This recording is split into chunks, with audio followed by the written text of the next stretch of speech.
O ba kinagawasan? Ay! Timamisit may tabol. Wala na to. Second batch. Diba? Isang hampas lang. Para saan nga ba ang mga buko na to? Simulan na natin ang kwento. Ayun, muntikan pa akong nadulas.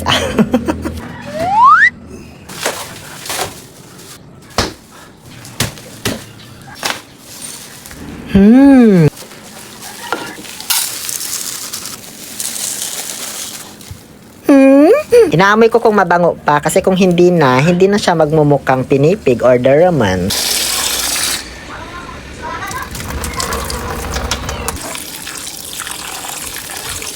Ibabad lang natin ito.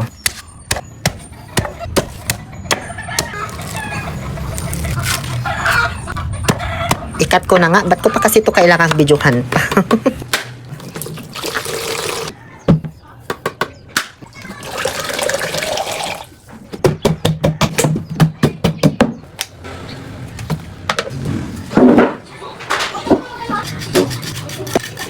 Milo everyday, Nutella granules or Nutella crystals.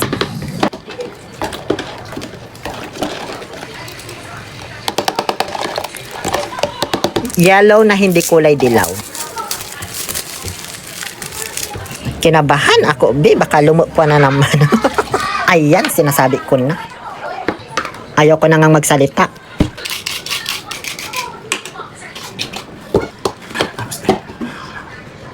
Ang sarap talaga ng tabol ng buko na may Milo, asukal at yellow. Try nyo rin pag nakaluwas-luwas kayo. Kauuring nakawali. Gata salvahe. Di ko na isanama yung goer, syempre. Dinagdagan ko lang ng nakapak kasi maraming gata yung kailangan natin. Asukal de manzanilla. Tansya lang. Ayoko nang magsalita. Ngayon, ilalaglag na po natin itong binabad sa tubig na daraman, dodoman, duman, inuroban, pinipig, pinakilig, pero hindi inibig. Ano? Ha? Christmas Eve. Christmas?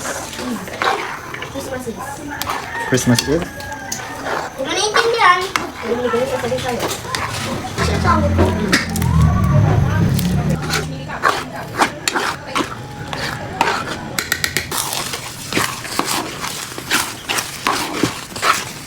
Ayoko nang magsalita. Na-absorb na niya yung gata, kaya ngayon ilalaglag na natin itong, alam niyo naman na siguro tawag dyan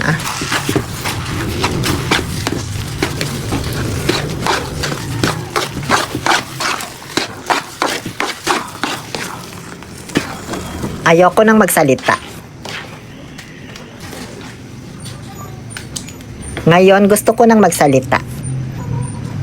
Ang bango. At ang sarap, syempre. Ito pala ay daraman na frozen ko para sakaling hindi na niya panahon, may mailuluto pa rin ako. Akala ko nga mawawala na to ng amoy kasi nga naka-frozen, diba? Pero hindi naman pala. So, yun lang. Ayan na po ang ating inlubin daraman, dodoman, duman, inuroban, pinipig, inihaw na malagkit. Binanggit ko na lahat ng mga posibleng tawag dyan, ha? Baka mamaya may magtanong na naman. Bakit ganyan, maitim? Anong klaseng kakanin yan?